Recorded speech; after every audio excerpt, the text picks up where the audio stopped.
datang lagi meminta cinta. Setelah kecewa dengan cinta kedua,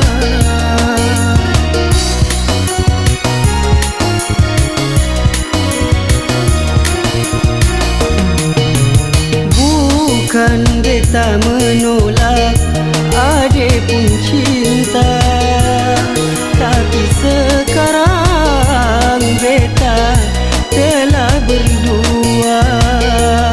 Maafkanlah, oh maafkan nona, beta telah berdua.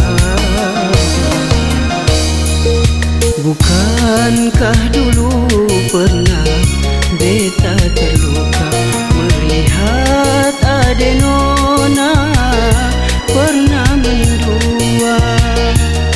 Seharusnya saya sadari siapa yang berdusta, seharusnya saya pahami siapa yang setia.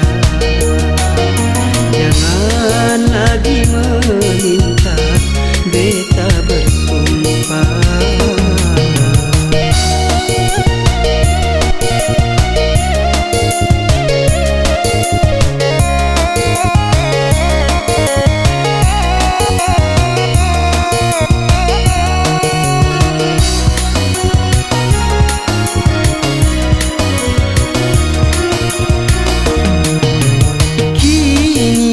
Datang lagi meminta cinta. Setelah kecewa dengan cinta kedua,